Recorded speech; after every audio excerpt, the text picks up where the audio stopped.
केदारनाथ धाम, जिसकी कथा और रहस्यों को जो पूरा सुनता है उसके जन्मों जन्मों के पाप मिट जाते हैं और भगवान शिव उसे निरोगी और हमेशा खुश रहने का आशीर्वाद भी देते हैं। दोस्तों, आज हम आप सभी को केदारनाथ धाम के उन 10 रहस्यों के बारे में जानकारी देंगे जिसे हमारे भारतवासी बहुत कम जानते हैं।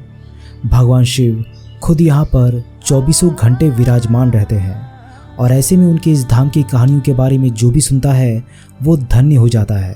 इसीलिए दोस्तों, इस वीडियो को पूरा ज़रूर देखिएगा और कमेंट बॉक्स में हर हर महादेव ज़रूर लिखिएगा। तो चलिए इस वीडियो की शुरुआत कर लेते हैं। पहला रहस्य, केदारनाथ धाम की भौगोलिक स्थिति। केदारनाथ धाम में एक तरफ करीबन 22,000 फुट ऊंचा केदार, दूसरी तरफ 21,600 फुट ऊंचा खड़चकुंड और तीसरी तरफ 22,700 फुट ऊंचा भरतकुंड का पहाड़। न सिर्फ 3 पहाड़ बल्कि 5 नदियों का संगम भी है यहाँ मंदाकिनी, मधुगंगा, क्षीरगंगा, सरस्वती और स्वर्णगौरी है। इन नदियों में अलकनंदा की सहायक मंदाकिनी आज भी मौजूद है।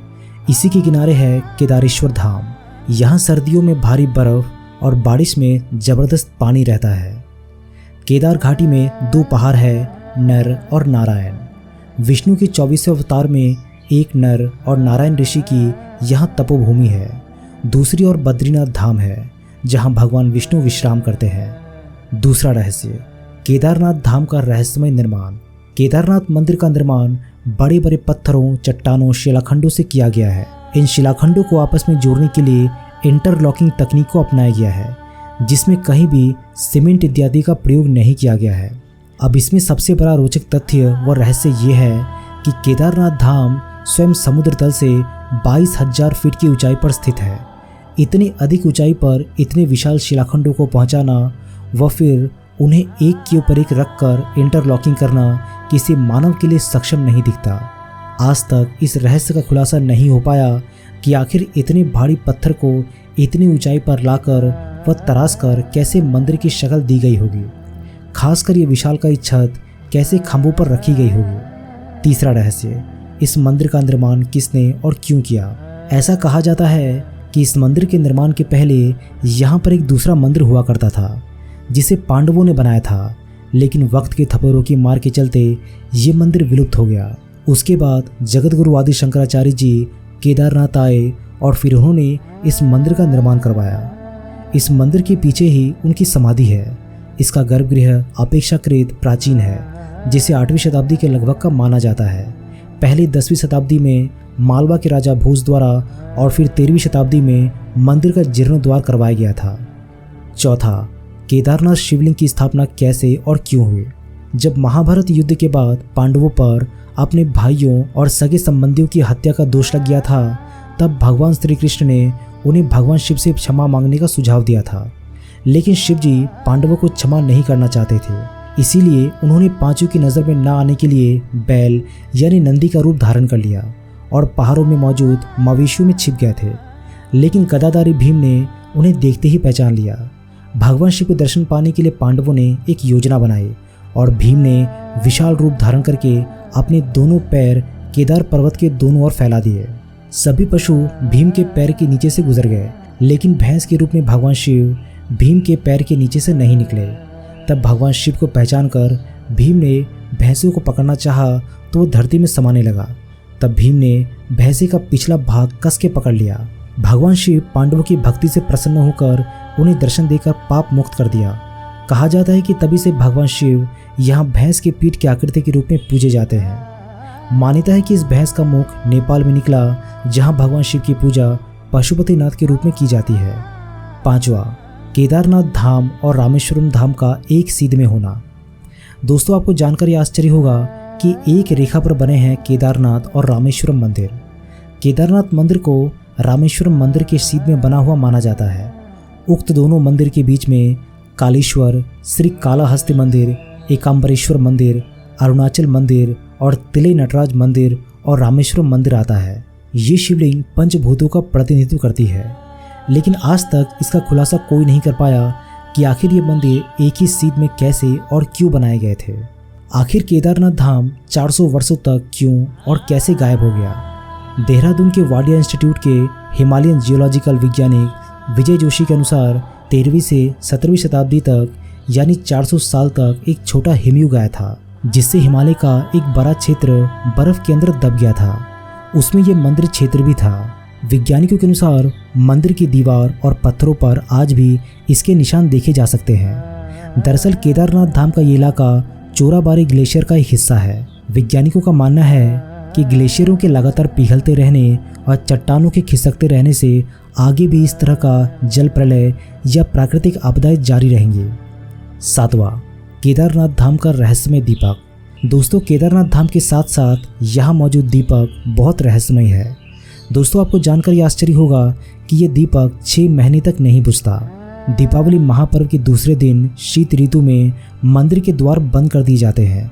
6 महीने तक मंदिर के अंदर दीपक जलता रहता है। पुरोहित सम्मान के साथ पट बंद करके भगवान के विग्रह एवं दंडी को 6 महीने तक पहाड़ के नीचे ऊखी मठ में ले जाते हैं। 6 माह के बाद मई में केदारनाथ के कपाट खुलते हैं। तब उत्तराखंड की यात्रा प्रारंभ होती है। 6 माह तक मंदिर और उसके आसपास कोई नहीं रहता। लेकिन आश्चर्य की बात यह है कि 6 माह तक दीपक भी जलता रहता है और निरंतर पूजा भी होती रहती है।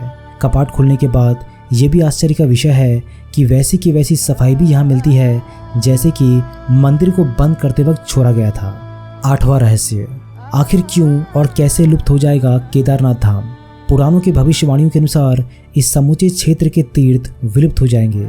माना जाता है कि जिस दिन नर और नारायण पर्वत आपस में मिल जाएंगे, बद्रीनाथ और केदारनाथ का मार्ग पूरी तरीके से बंद हो जाएगा और तब भक्त बद्रीनाथ और केदारनाथ के दर्शन नहीं कर पाएंगे।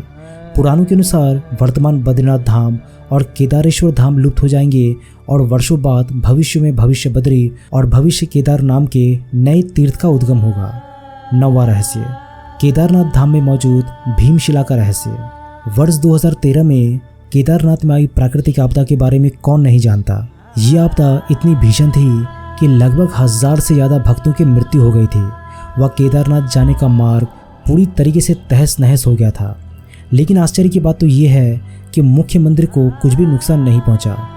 इसका कारण था बाढ़ के पानी में बहकर आया एक विशाल चट्टान, जिसे आज हम भीमशिला के नाम से जानते हैं।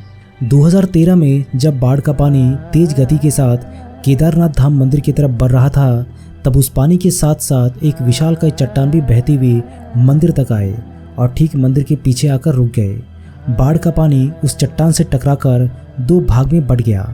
वह मंदिर के दोनों ओर से निकल गया। इस कारण मंदिर को कुछ भी नुकसान नहीं हुआ था। ये एक चमत्कार ही था जिसे संपूर्ण विश्व ने देखा था। 10वां रहस्य, केदारनाथ धाम का रहस्यमय साधु और एक भक्त की सच्ची घटना। दोस्तों, आज से कई सालों पहले एक आदमी केदारनाथ धाम में भगवान शिव के दर्शन करने आया। वो जिस वक्त आया उस वक्त केदारनाथ धाम के कपाट बंद होने वाले थे। उसने पुजारियों से भोलेनाथ के दर्शन करने की इच्छा जाहिर की, परंतु पंडितों ने ये बोलकर उसे मना कर दिया कि केदारनाथ धाम अब 6 महीने के लिए बंद कर दिया गया है। ये सुनते ही वो भक्त बहुत दुखी हो गया, परंतु उसने अपने मन में ये संकल्प कर लिया कि जब तक वो भोलेनाथ के दर्शन नहीं कर लेगा वो यहाँ से हिलेगा तक नहीं। वो भूखे प्यासे बर्फ के ऊपर बैठा रहा। रात हुई और थोड़ी देर के बाद एक साधु उसके पास आया और उसने कुछ खाने के लिए उस भक्त को दिया और फिर उस साधु ने उसके सर पर हाथ फेरा। ये करते ही उस भक्त को नींद आ गई। वो भक्त जैसे ही उठा तो देखा कि कुछ पंडित केदारनाथ मंदिर का दरवाज़ा खोल रहे हैं। ये देखते ही वो मंदिर की तरफ भागा और पंडित से जाकर बोला कि आपने तो बोला था कि अब मंदिर के कपाट ठीक 6 महीने बाद खुलेंगे, लेकिन आपने तो एक ही दिन में इसे दोबारा खोल दिया। ये बात सुनते ही उस पंडित के होश उड़ गए।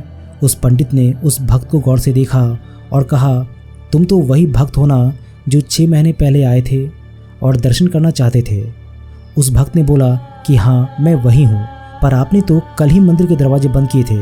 ये 6 महीने के बाद आप क्यों बोल रहे हैं? पंडित ने पूछा कि मंदिर के दरवाजे बंद होने के बाद तुम्हारे साथ क्या हुआ था, पहले ये बताओ। उस भक्त ने जैसे ही उस साधु की बात कही कि एक अघोरी बाबा आए और उसने मुझे खाने के लिए फल दिया और फिर सर पर हाथ फेरा और मुझे नींद आ गई, और जब मैं जागा तो देखा कि आप मंदिर का दरवाज़ा खोल रहे हैं। पंडित ये बात सुनते ही उस भक्त के चरणों में गिर पड़ा और कहा कि आप जैसे शिव भक्त को मैं समझ नहीं पाया। भगवान भोलेनाथ ने आपके लिए समय चक्र को 6 महीने के लिए पल भर में आगे कर दिया ताकि आपको तकलीफ ना हो। दोस्तों ये घटना बिल्कुल सच्ची है। भोलेनाथ तो भोले हैं, वे भाव के भूखे हैं। चाहे देव हो या दानव, जिसने भी उन्हें मन से पूजा वे उसी के हो गए। दोस्तों आशा करता हूँ कि आप सभी को ये वीडियो पसंद आया होगा। ऐसे ही और वीडियोस देखने के लिए इस वीडियो को लाइक, शेयर और चैनल पर अगर नए हैं तो सब्सक्राइब ज़रूर कीजिएगा। मैं हूँ आपका दोस्त प्रदीप। जल्दी मिलता हूँ आप सभी के साथ एक नए वीडियो के माध्यम से। तब तक के लिए अपना